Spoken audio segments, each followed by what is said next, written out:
Hello दोस्तों, जैसा कि आप सबको पता है कि मध्य प्रदेश में पटवारियों की बड़े पैमाने पर भर्ती कराई जा रही है, जिसमें पटवारियों के रिक्त पदों की संख्या 1000 से बढ़ाकर सीधे 5000 की गई है।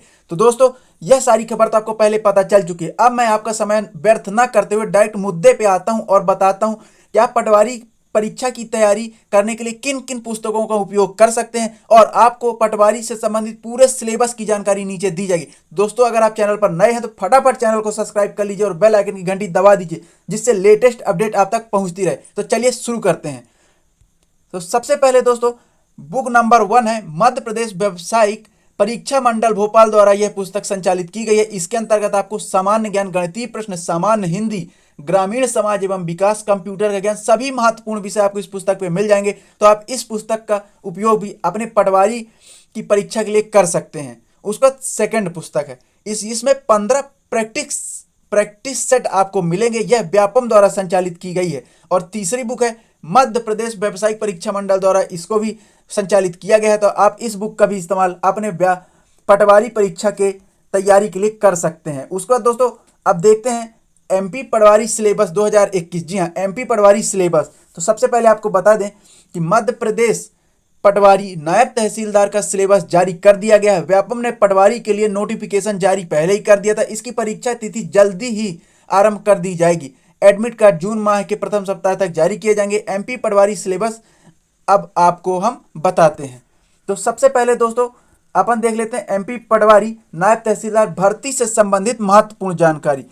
तो आयोग का नाम क्या है? मध्य प्रदेश व्यावसायिक परीक्षा मंडल। पद का नाम क्या है? पटवारी नायब तहसीलदार। पद संख्या लगभग 4000 पद संख्या है। उसका सैलरी आपकी 5200 से 20000 तक है। चयन प्रक्रिया ऑनलाइन है। कैटेगरी सिलेबस, नौकरी करने का स्थान मध्य प्रदेश ही है। अब देखिए दोस्तों, एमपी पटवारी सिलेबस क्या है? अब परीक्षा में 100 अंक के प्रश्न पत्र होंगे, 100 अंक के, तथा परीक्षा की अवधि 1.5 घंटे रहेगी। प्रत्येक प्रश्न के लिए 1 अंक निर्धारित है। गलत उत्तर का कोई निगेटिव मार्किंग नहीं है। जी हाँ, गलत उत्तर के आपका कोई भी निगेटिव मार्किंग नहीं, इसलिए आप ध्यान से पढ़ के आंसर दे सकते हैं। उसके बाद एमपी पटवारी सिलेबस 2021 में सभी प्रश्न बहुविकल्पी रहेंगे, जिनके 4 विकल्प रहेंगे और 1 विकल्प सही रहेगा। उसके बाद आगे बढ़ते हैं, पैटर्न देख लेते हैं। जी हाँ, पैटर्न देख लेते हैं। तो इसमें क्या है आपका कि इसमें जो पेपर है 5 उसमें आएंगे। गणित, अंग्रेजी, कंप्यूटर ज्ञान, हिंदी और सामान्य ज्ञान से मिलते जुलते आपके क्वेश्चन इसमें पूछे जाएंगे। जी हाँ, गणित, अंग्रेजी, कंप्यूटर, हिंदी और सामान्य ज्ञान सभी ऑब्जेक्टिव टाइप रहेंगे। 100 प्रश्न मिला जुला के रहेंगे और समय आपके पास 90 मिनट रहेगा।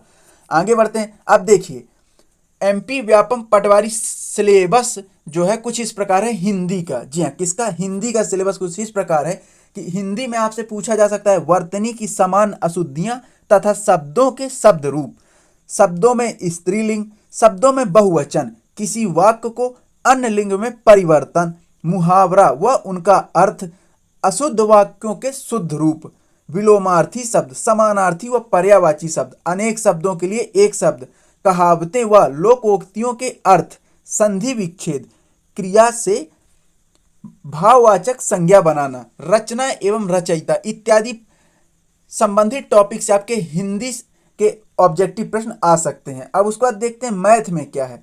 तो मैथ में दोस्तों दशमलव आएगा, अनुपात और अनुपात, रेटियो एंड प्रपोर्शन, समय और काम, टाइम एंड वर्क, तार्किक विचार, अनुपात और समय, मौलिक अंक गणित संचालन, मंडलियां, लाभ हानि, प्रॉफिट लॉस, क्षेत्रमिति, नंबर सिस्टम, संपूर्ण संख्याओं की गणना, डिस्काउंट, दायर की गई पुस्तिका, भिन्न, percentage, average, interest, time and distance, geometry, use of table and graphics इत्यादि जैसे प्रश्न आपके इसमें पूछे जाएंगे। किसमें? मैथ में। उसके बाद अपन देखते हैं इंग्लिश में क्या पूछा जाएगा। तो इंग्लिश में दोस्तों वोकैबुलरी सबसे जरूरी है, वोकैबुलरी और ग्रामर, ये तो अवश्य पूछी जाएगी और ज़्यादा अंक के यही रहेंगे।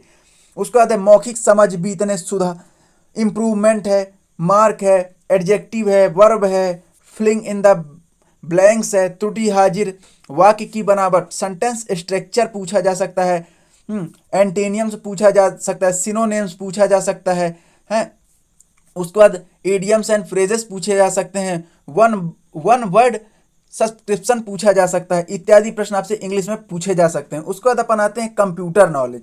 तो कंप्यूटर में आपके कंप्यूटर की बुनियादी बातें, कंप्यूटर फंडामेंटल से संबंधित प्रश्न पूछे जा सकते हैं। MS Windows, MS Office, MS Word, MS Excel, MS PowerPoint, MS access, use of internet service available on internet, संचार प्रौद्योगिकी जिसको क्या कहते हैं कम्युनिकेशन टेक्नोलॉजी, उसके बाद नेटवर्किंग अवधारणाएं, इनपुट और आउटपुट डिवाइस इत्यादि प्रश्न आपके कंप्यूटर नॉलेज से पूछे जा सकते हैं। उसके बाद है जनरल नॉलेज से क्या क्या पूछा जा सकता है। तो मध्य प्रदेश का मुख्य सामान्य ज्ञान आपसे पूछा जा सकता है।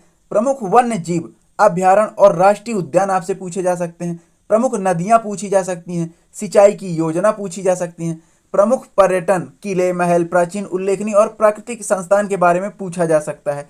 मध्य प्रदेश की प्रमुख हस्तियों के बारे में, राजनीतिक हस्तियां, खिलाड़ी, कलाकार, प्रशासन, लेखक, साहित्यकार, सामाजिक कार्यकर्ता इत्यादि से संबंधित प्रश्न आपके हिंदी में पूछे जा सकते हैं। तो दोस्तों यह वीडियो आपको कैसा लगा कमेंट करके जरूर बताइए और वीडियो को लाइक कीजिए, शेयर कीजिए। और तो आज के लिए इतना ही। बहुत बहुत धन्यवाद।